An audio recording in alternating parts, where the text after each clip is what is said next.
And birds you might be familiar with in that family include pigeon guillemots, dovekies, common murres, this sort of clownish puffins. Those are very different looking birds, but all in the same family as the marbled murrelet. This bird on the screen looks quite large. It is the size of a robin or a small dove. A lot of people think a seabird is going to be the size of a gull or even a chicken. In fact, it is a very small seabird. These are also marbled murrelets. These are two adult marbled murrelets in their summer breeding plumage, a very rich chocolatey cinnamon brown. Very few seabirds have this kind of dark plumage. Nobody could figure out why until 1974, despite the fact that early naturalists described the plumage as bark brown. So what was happening? Early naturalists would see the adults on the water in the summertime. In the morning, more murrelets would appear during the breeding season. They had no idea where they came from. They had no idea these birds were nesting well inland in the forest and coming out in the very early hours of the morning when they were not out of bed yet. The marbled murrelet is a very challenging bird for scientists to study, which is part of the reason its nest discovery didn't happen until 1974. They are quick to dive. They are boat shy. Many of the nicknames for the marbled murrelet sort of describe this feature. One is the kiss-me-ass bird, the Australian hummingbird, the buzzbomb, the dark meteor, the foglark, all allude to this bird's elusiveness and speed, its secretiveness around its nest. And what you see here, I love this shot of the marbled murrelet taken by a professional photographer with a lot of equipment and a lot of patience in his kayak in British Columbia, and this is a shot that he gets. So we've got, what we see here are the marbled underparts of our marbled murrelet, the sharp pointed wings, the little webbed foot. This is a web-footed seabird, and when I mention that it's a seabird and that it nests inland, people say, well, where does it live in the rest of the year? And I say, well, it's a seabird, so it lives on the ocean. They say, well, what do you mean? Where does it sleep? I say, well, it sleeps on the water. All the time, all the time. And it's interesting to think how phenomenally strange that is, to think of seabirds as living on the sea, and this whole family, including the marbled murrelets, only come inland to nest. So they sleep, they roost, they mate, they feed at sea. The marbled murrelet is a very awkward bird on land. Very high speed, very rapid flyer in the air. A biologist in British Columbia tracked a marbled murrelet at 103 miles an hour on an outbound flight. Normal speeds are 40, 50, 60 miles an hour. This bird has a very heavy body compared to the surface area of its wings, so it does nothing as relaxed as flapping or soaring. This bird is beating its wings constantly as it flies from the ocean, where it's been loafing or sleeping, inland as far as 50 miles where it makes its nest. Where do you find these birds? This is a Pacific seabird. Its range begins in the Aleutian Islands and continues all the way into south central California. Mostly the Santa Cruz Mountains is the largest population in California, the southernmost population in California.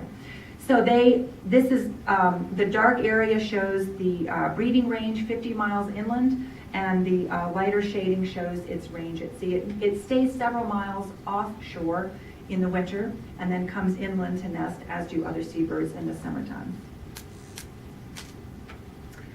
This is a view of marbled murrelets on the water. I spent a day this summer down in the central Oregon coast with biologists with huge spotting scopes looking for marbled murrelets on the water, and this is pretty much what we saw through the spotting scope as well. So these birds inhabit two ecosystems, the nearshore environment and the inland old-growth forest, that area where For the foggy coast where we have redwoods and Doug firs, western red cedars, hemlocks, this rain-drenched part of the coast. So here, these birds are named foglarks because the early loggers were hearing them but not seeing them in the morning while they were working in the forest. And the birds fly above the fog. They fly in the dark, early in the morning. They're crepuscular, which means they fly in early hours of low light in the morning and around dusk in the evening. This is what it is like to bird for marble murrelets. They're not really a birder's bird. You are not going to see any behaviors really except flight. You will not see them feed their chicks. You will not see them mating. You will not be able to watch them do anything except fly past. So this is on the Central Oregon coast this summer, and basically you stand in a field for 2 hours around dawn.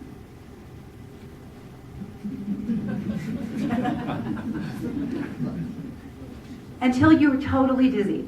And what happens is, unless you have your ears adjusted to their high-pitched call, which I'll play for you in just a minute, or the distance that they're flying, the height above the forest, you can easily mistake a mosquito for a marble murrelet. You can mistake a bat for a marble murrelet, a Vaux's swift, perhaps even a band-tailed pigeon, or even the floaters in your eyes. Because it is very hard standing in the dawn looking into this distance of foggy space and knowing where that bird is going to appear.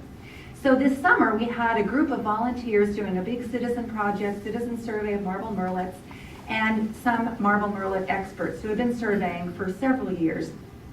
And the experts were hearing birds a full 15 minutes before any volunteer amateur surveyor was hearing them, because you have to get your ears pitched way up to hear them. So here I'm going to play that call for you.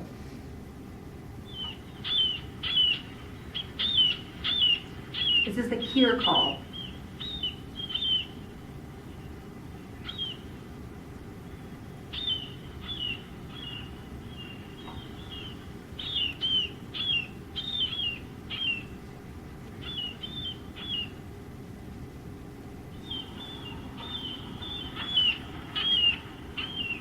You'll hear wing beats and a call that sounds like a duck playing kazoo.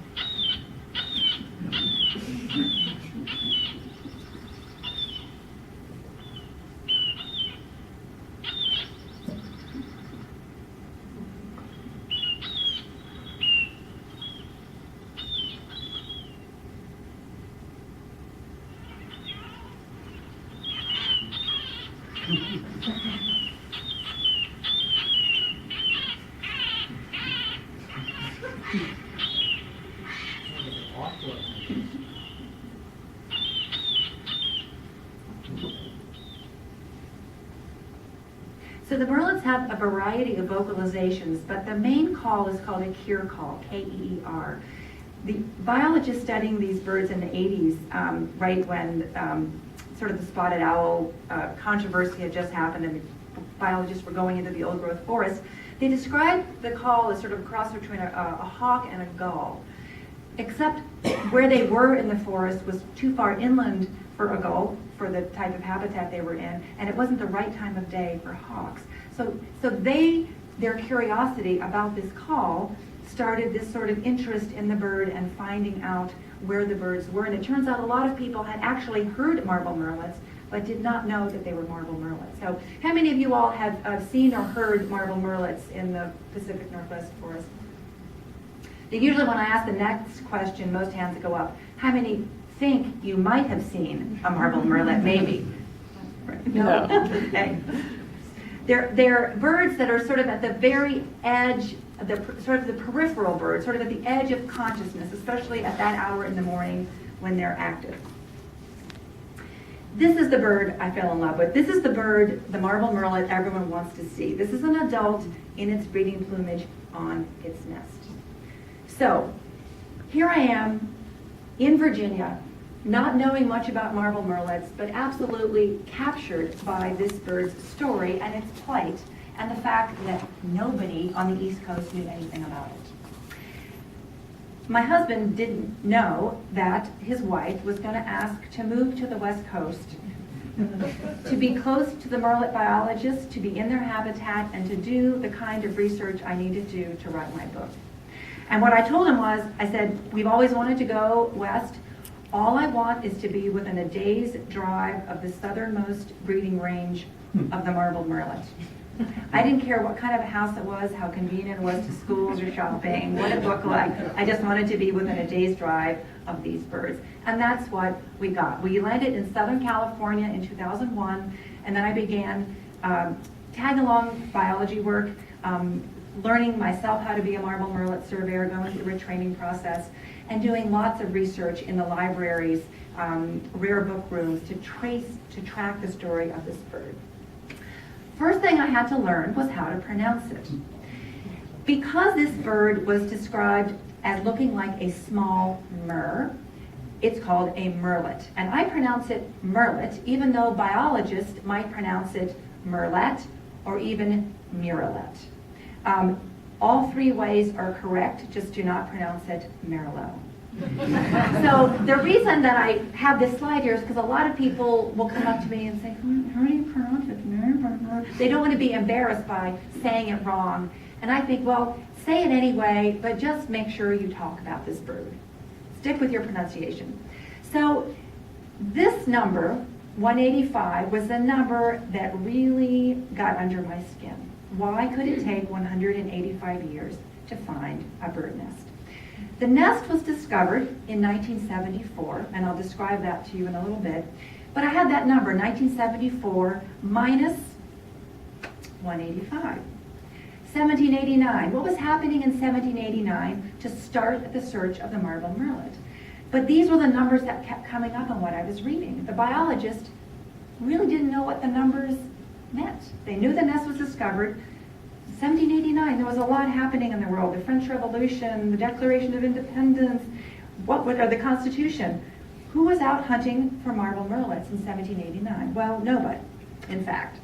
What I discovered was that this book began this official search for the marbled murrelet. This is Systema Naturae, or Nature's Systems, the great taxonomic blockbuster of Carl von Linné, published in several editions. This is the 13th edition, and Linnaeus had passed away. The editor for this edition was a man named Johann Friedrich Gmelin. Nobody knew anything about Gmelin except that he edited this edition. It is in this edition that the marbled murrelet first was described scientifically. When a species is given its two-part name and appears in this book, it is officially a species. So, okay, we have now a marbled murrelet, and we have the date of 1788. So how do we get to 1789? Well, as we all know, science happens in English. This edition was in German. The next year it was published in English, and that's when, gentlemen, start your engines, the hunt for the marbled murrelet nest began. 1778 was the date the first bird was collected by scientists. The first birds that were later described in Systema Naturae. The HMS Resolution was making its third voyage of discovery under the command of Captain James Cook. Rats had chewed through the copper sheathing on the ship. They pulled in for repairs in current Prince William Sound. During the time the boat was being repaired, the crew got into skiffs and went out to hunt and collect food and specimens to bring back to the natural history collections in London. During that collecting expedition in May, they shot at a species of diver so fearful it was hardly possible to get a shot at them. Those were our marbled murrelets. And they were simply described as divers in 1778. They made their way back to London. They moved into natural history collections in Europe, mostly in London, and the collection of Sir Joseph Banks, and then into natural history museums in Vienna. These birds would have been curiosities from across the world, from the great Captain Cook. They were seen in museums by tourists who lined up for hours to see all these natural curiosities. They would have seen by scientists, by natural historians. One man, Thomas Pennant, would have seen the birds and written about them in his book called Arctic Zoology, published in 1784. This illustration appeared in that book. The bird on the right is a marble murrelet, which in my estimation looks more like a prairie chicken than a marble murrelet. It is described as a marbled guillemot, and it's placed with a pie-billed grebe, which at the time it was believed to be related to. But what you see here begins the problem for anyone looking for a marble murrelet nest. This engraving would have anyone believe that the marble murrelets nested on the shore, that their webbed feet stood on the land like this, that they nested where all the other alcids did, along the rocky coasts, in offshore islets, in cliffs, in burrows. This bird's feet never touch the ground. The marble murrelet moves from the ocean to its nest branch in the forest without ever stopping. However, if you were an ornithologist or an egg collector, you would be combing the coast for the marble murrelet nest, which is where you did not find it. 1838, John James Audubon portrayed two marble murrelets in pretty much the same situation, flat-footed with their webbed feet flat on the ground on the coast overlooking the ocean. Audubon described these as a male and female marble murrelet, the female in the drab brown plumage and the male in the bright black and white striking winter plumage. We now know that both male and female molt into the dark brown breeding plumage, so they're sexually not dimorphic, monomorphic. So they are monomorphic. So here we have again, 1838, well-respected ornithologist and naturalist. This engraving was printed and colorized and reprinted and circulated. This is the picture that everyone would have been seeing to guide them into the marble murrelet nest. 1970, this illustration appeared again. This time, it was in Audubon Field Notes, along with a $100 Discovery Award to the first person to find and document the nest of the marble murrelet. 1970, we've made absolutely no progress. By 1970, biologists or naturalists thought that the marble murrelet had something to do with the forest, but they did not know what. They heard them flying in. It was documented by Leon Dawson, by Joseph Grinnell, that these birds flew inland at some distance, but no one had ever seen a nest or any nesting material.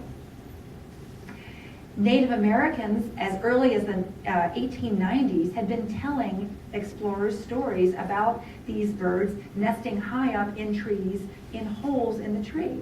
But the brilliant naturalists knew that no seabird could land in a hole in a tree, and they completely dismissed the idea of tree nesting.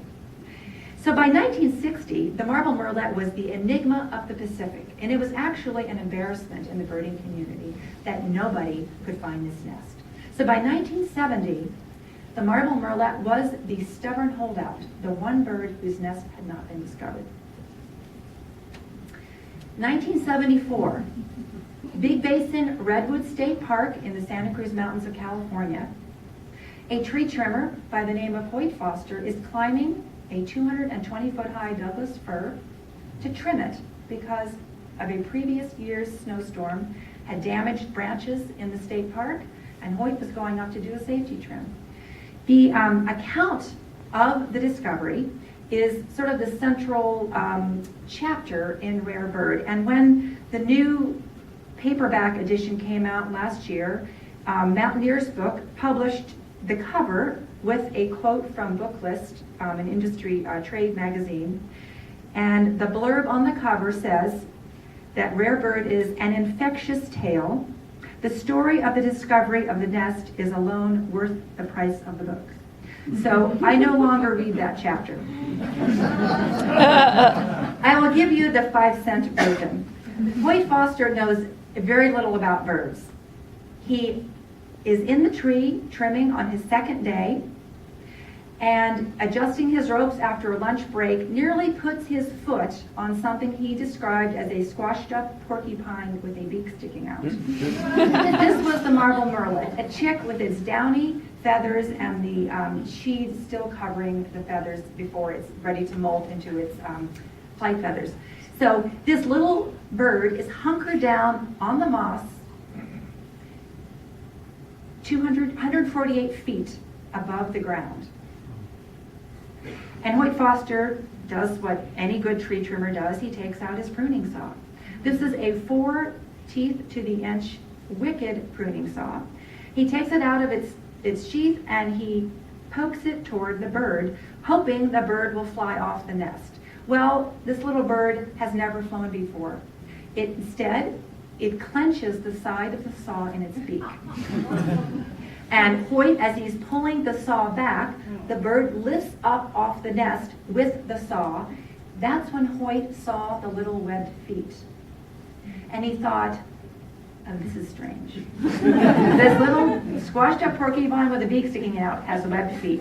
And he thought, well, maybe it's a wood duck, except he knew what wood ducks look like. And there was no lake nearby, no body of water for the duck to fall in, or to plunge into. The nearest salt water was 6 miles away. He called down to his ground man. The ground man radioed up to park headquarters. Ranger comes down.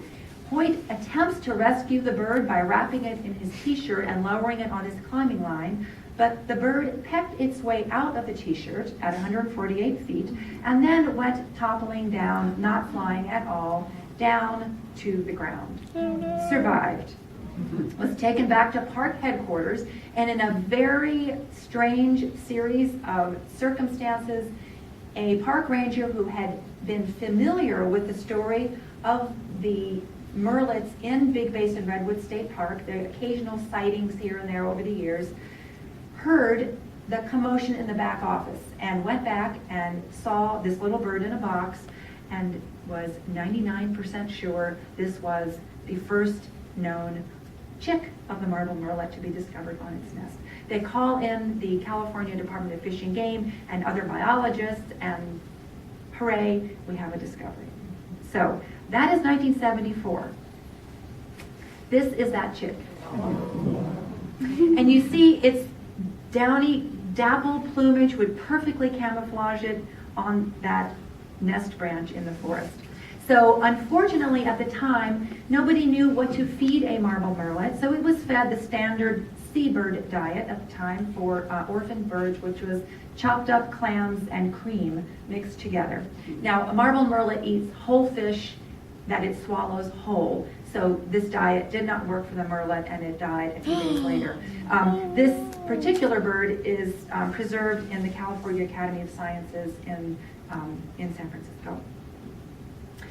So, what we have now in 1974 is one chick in one tree in California and lots of circumstantial evidence about marble murrelets in the forest.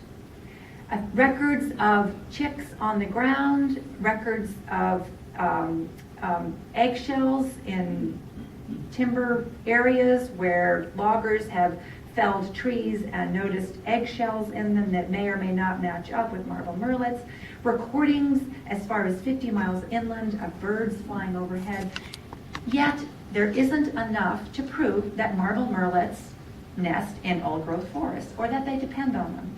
However, the biologists at the time knew that something had to be done to show the dependence of the marble murrelet and the old-growth forest. They suspected it, but they needed to find more nests. And when you have a forest of the old-growth forest, the Pacific Northwest, to find a marble murrelet nest, after 185 years, one is accidentally discovered. Really hard to find that second nest, despite the fact that you have some idea of where they nest. So, based on what they knew, they figured the marble murrelets needed old-growth forest and very wide branches. And it turns out the marble murrelets don't actually make a nest. They nest on the available moss and duff already on the branch in the tree. And they're looking for a wide branch with a bit of overhead cover, high off the ground to be free from predators. The overhead cover protects from overhead predators, birds, owls, jays, corvids. The moss is so they can cushion that egg. This kind of habitat is found in the old growth forest in trees that support these wide branches high off the ground. So here's our marble murrelet in its mossy nest in the forest. The birds come inland in the spring in their dark brown plumage. They breed at about age 3. They come inland flying 5, 10, 15, 20, as far as 50 miles an hour to find those perfect nest branches. Both male and female incubate the egg equally. While one bird is out at sea, the other bird is sitting on the nest. They exchange every 24 hours at dawn. And if you can imagine that kind of timing, being on the ocean at say 4 in the morning and thinking, gotta go, flying inland and hitting the nest, you know, the female comes out, the male goes in, back and forth. For 28 days, they incubate their one egg. And this egg, it's a little bit hard to tell here, but is the size of a chicken egg. And if you recall, the marble murrelet is the size of a robin. Kind of leaves me speechless. After about 28 days, we have this beautiful dappled chick born. The chick on the right is on a nest branch. In Alaska, a very small percentage of marble murrelets do nest on the ground where the larger trees are not available. The nest on your left, that looks really green.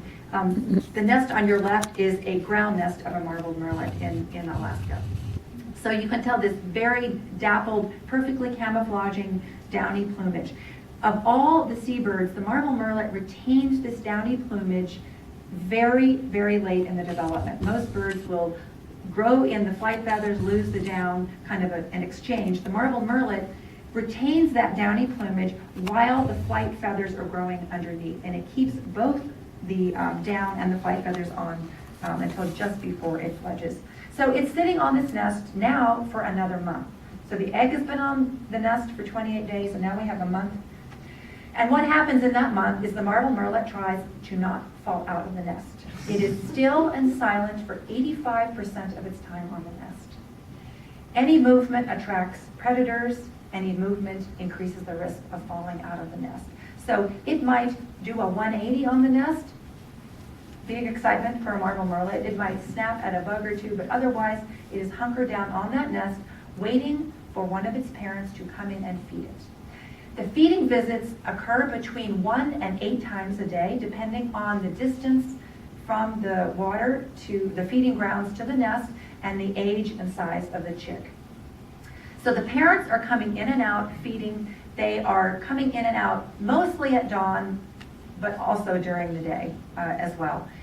So here, what I'm going to play for you next is a short video clip done by Paul Engelmeyer of the Portland Audubon Society of a feeding. And this is part of a larger half-hour video, which I've trimmed down because the half hour is taken up with the adult sitting in front of the chick with the fish while the chick begs for a half an hour.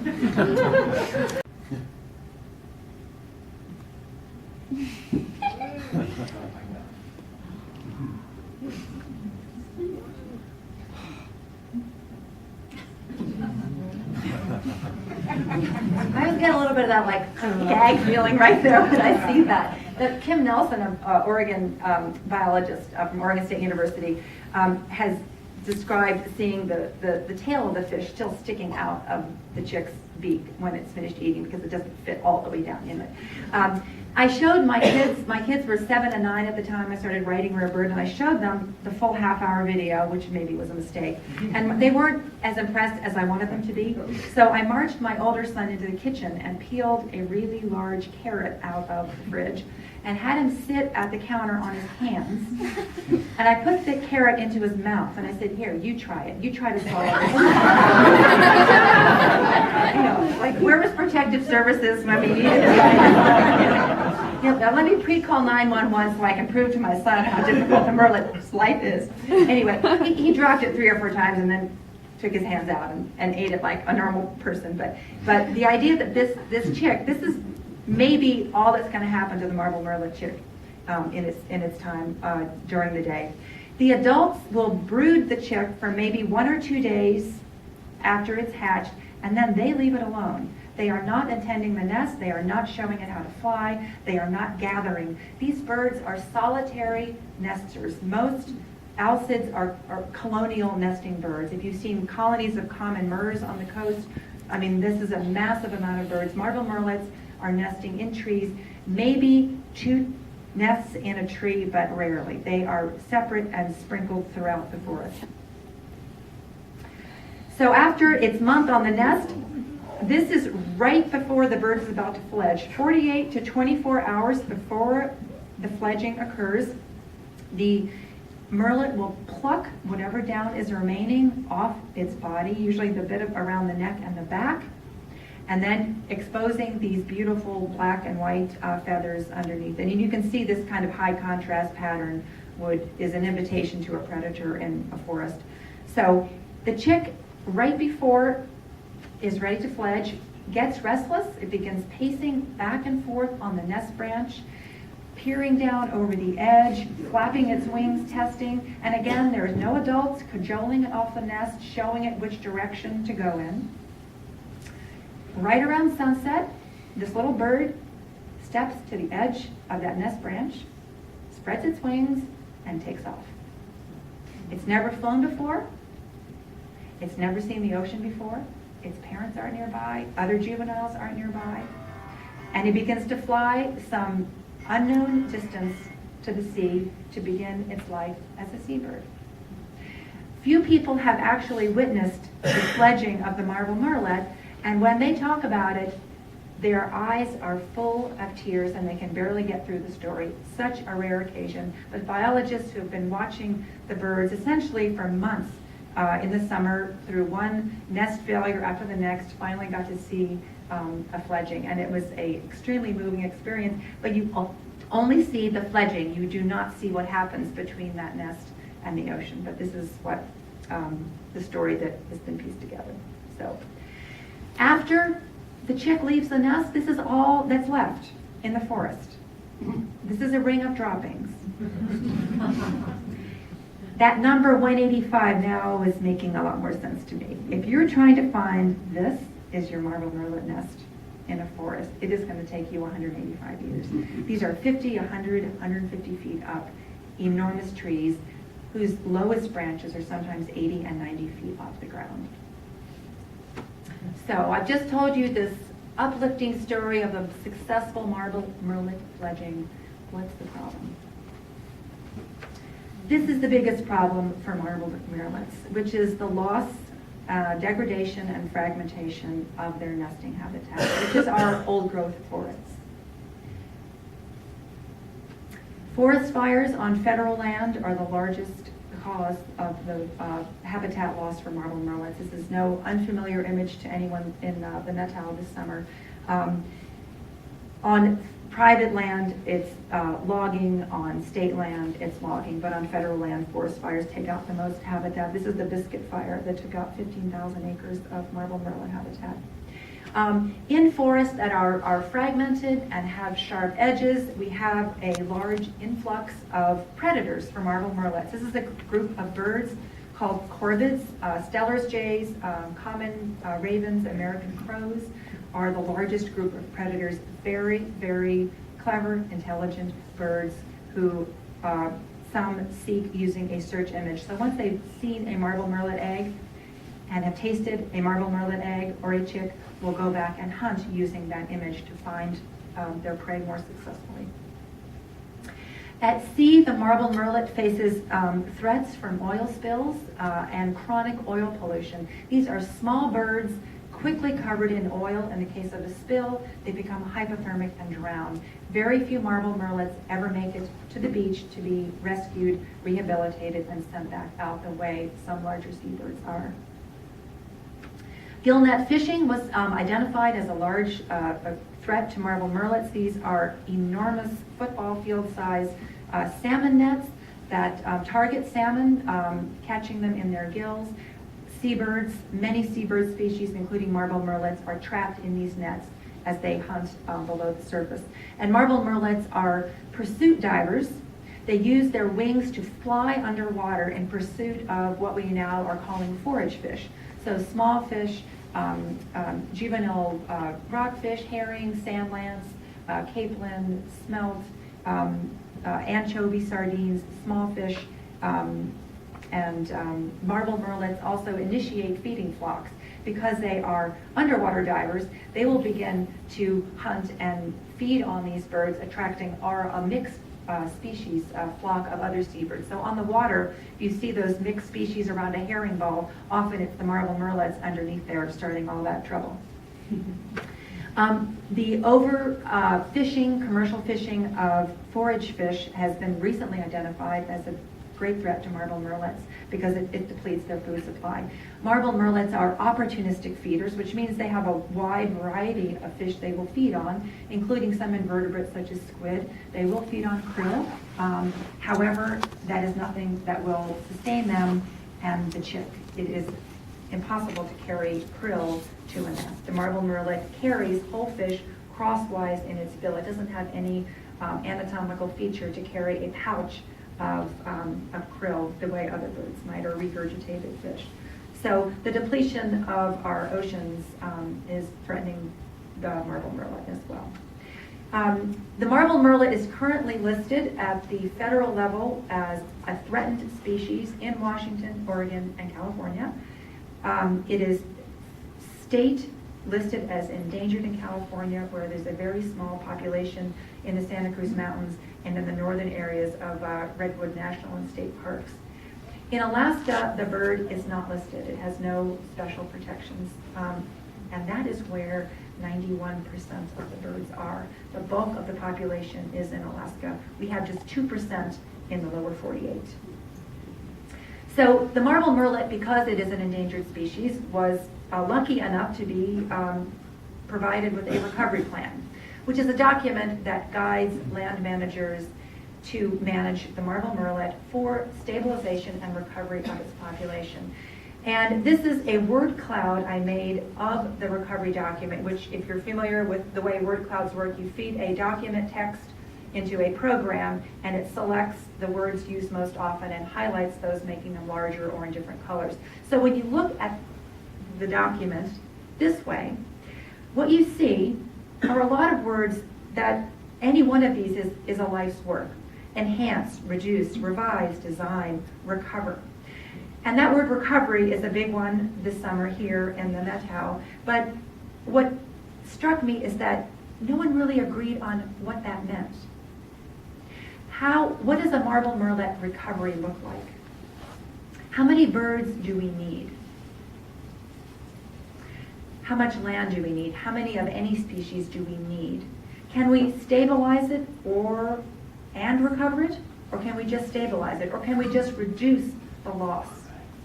This is a very tall working order for an army of people over a lifetime. But these are the kinds of words that fit into the recovery plan and guide land managers to protect this bird. Despite the listing, despite the conservation measures, despite the reduction of logging, despite reductions in gill net fishing, the marble murrelet populations are still crashing. And I use that word, crashing, carefully, but that is the word biologists use to describe the population. And when you look at numbers like this, 270,000 in Alaska, 54,000 plus in BC, almost 20,000 in the lower 48, like, why is this bird endangered? These are huge numbers. Why is this bird even a rare bird? Well, it's the rate of decline that's so alarming. We've got 70% throughout most of its range and 13% over about 12 years in the lower 48. When I wrote Rare Bird in 2005, the population was close to 1 million birds, and you can see now it's about a third that. And there is controversy about these numbers. This slide I made after interviewing many people, reading all the recent population reports, interviewing all the authors to try to come up with some numbers that were accurate to describe the trend. There is no North American spokesperson for marble murrelet conservation. Conservation is done provincially, by state, nationally, and it's a hodgepodge of conservation management because marble murrelet habitat is on federal land, on private land, on state land. So we have sort of an uncoordinated conservation effort for this bird and for documents like this one. When I was asked to write a new epilogue for this current edition of Rare Bird, I spent about 6 months going over essentially 7 years of science reports. And it was probably the worst, most depressing 6 months I've had in a long time. There were so many new threats, and the population numbers were going down, and it seemed that there was just not enough being done. Habitat was being lost. Management plans weren't being followed. There was one lawsuit after the next, one conservation group after the next, suing the Fish and Wildlife Service, suing the Department of Natural Resources, and the murrelet was still declining and declining.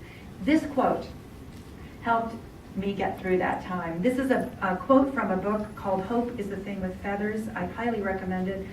You would think a bird about 4 vanished bird species would be really depressing, but it manages to be beautiful and uplifting and instructive at the same time. It's by Christopher Kokinos. And part of my reason of writing Rare Bird in the first place was to give back something. I had gotten a lot of pleasure out of understanding this bird and about knowing its story, and I thought if I can give anything back, it would be to share that story with other people. So now what? Well, if this were a normal book reading, I would probably read you something out of Rare Bird. I would direct you to my website. I would thank you for coming. I would take questions. I would direct you to my Facebook page, and that would be great. But since this new edition has come out, I realized that really isn't enough anymore. This is not about me selling books, although I'm very happy to have Trails End here selling books here and at their bookstore.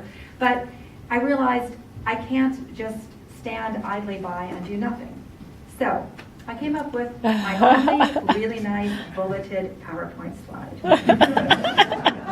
I'm not a big fan of PowerPoint and of anything with a bullet on it, but this is what happens when I interviewed several biologists to say, what can anyone do to help this bird?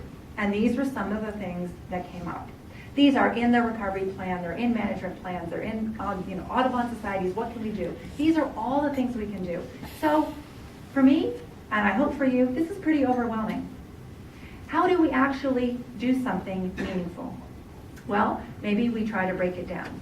So perhaps better management of forage fish would make a lot of sense. And there's a big effort now with the Pacific Marine Fisheries Council to manage unmanaged forage fish. This is a huge group of fish that have no restrictions on them in the Pacific. So here we have now legislation this week or next week in Spokane, a big meeting to try to increase regulation of forage fish. Marine reserves and marine protected areas. These are major for marble murrelet. This means that fishing is restricted, activities are restricted in their marine habitat in the nearshore environment. This is also a life's work. Marine reserves, establishing these, getting these outlined and established along the coast. How about better management of old forests, of our old growth forests? Can anyone just help me do that right now? Can we all just get together and manage these better?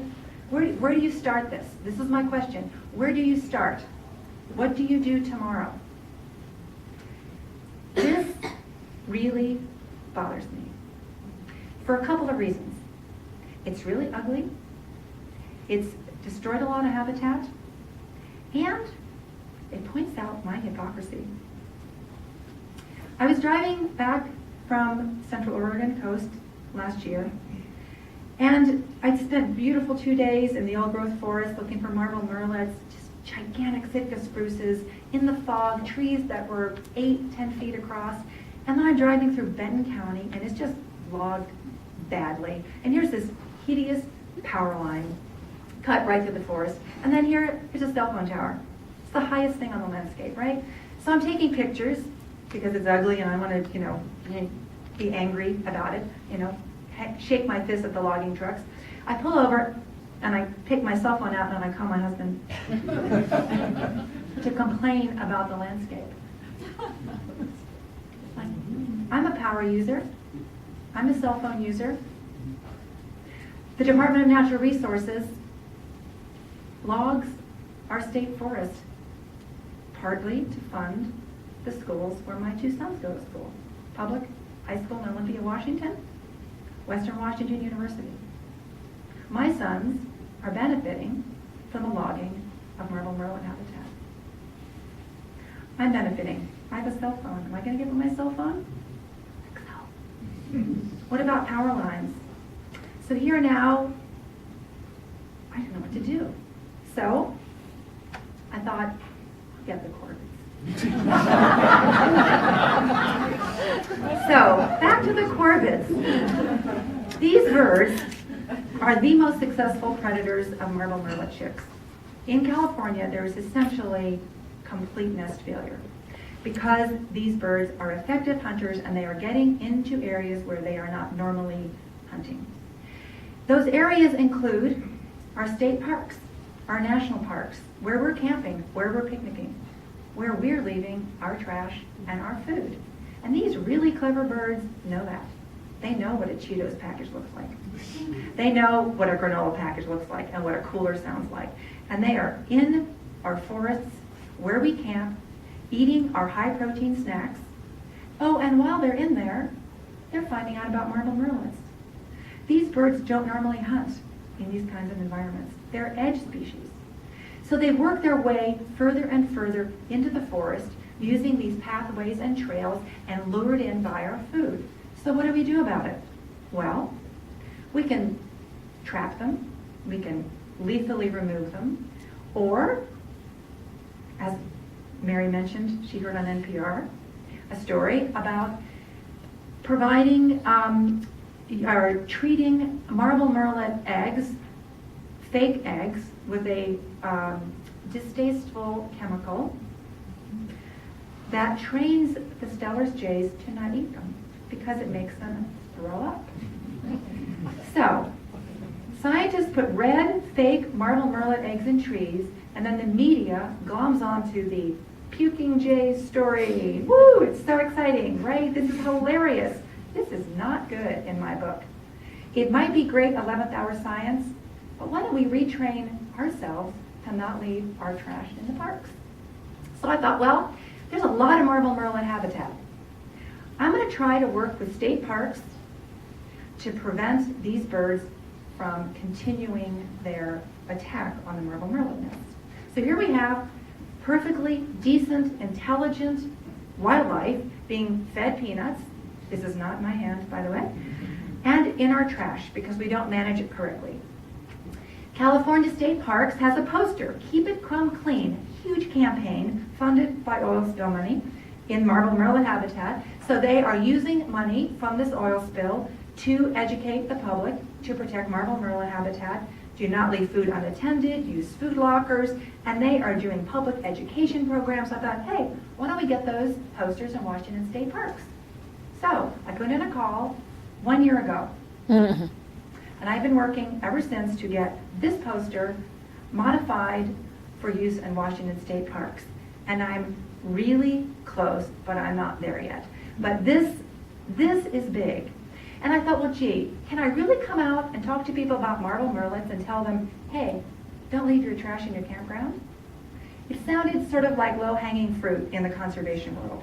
So I asked Kim Nelson, a biologist, I said, is this really going to make a big difference if I try to get this done? She goes, this would be huge. This would be big, getting the predators out of the picture. So this is what I am trying to do. It's not much, but it's something, and it's something I can actually do and see the end of a project. So bigger questions emerge. Why birds matter? Why would I spend 5 years and move my entire family across country to write about this marble murrelet? And I'm sorry to say, I can't answer that question. In the same way, I noticed this from this neck of the woods. Why care about America's sagebrush? what I've discovered is all the answers are not very satisfying, and they're very self-serving. Why care about marble murrelet? Well, because they're an indicator species.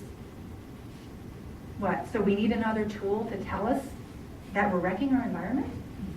Well, they're a keystone species. Okay, well, they're an important part of the ecosystem. It's not, I'm not feeling that, really. And as a writer, you want your words to work for you, but I found it completely impossible to articulate why these birds matter. And that sign here, this was an article in Audubon magazine last year. This question was answered by about 60 people. And I read every single answer, and I'm thinking, that's not it, that's not it. Because they're beautiful, because they enhance our world, because they're important, because they deserve to be saved, there wasn't a really good answer. And that's really frustrating. So I think this is the problem. One of the problems with the conservation argument is, why do these birds matter? And it's really hard to articulate it, but it's really important that we try. This little bird does matter to me. And it's not so important that it matters to you, although I would love it to matter to you. What's more important is that something does. And I'm sure, because you're here, that something does matter to you. But if you see our ecosystems as a large piece of fabric, piece of knitting, and each species as a thread, the marble murrelet as a thread, the sage grouse as a thread, the lynx, the cougar, the spotted owl, the balsam root, the ponderosa pine. All these threads are important. All these threads need an advocate, need a Lorax, need somebody to be their champion. Everyone has a special species, maybe a talisman, or some plant, some bird, some animal that really speaks to them. It's important to find out their story. When you see a marble murrelet looking like a floater or a mosquito flying over at dawn, big deal. But when you know its story, your heart opens up and you can see how it connects to the larger world. So in writing Rare Bird and in connecting myself to this bird, I feel connected to the rest of the planet, of this particular ecosystem, the old growth forest. And that feels really good for me. And that's okay. Why do birds matter? Because they make me feel good? Maybe that's okay. And because I do something about it, maybe that's okay too. But it's all important. It's important that we all do something and all find our species. And that is it. Thank you.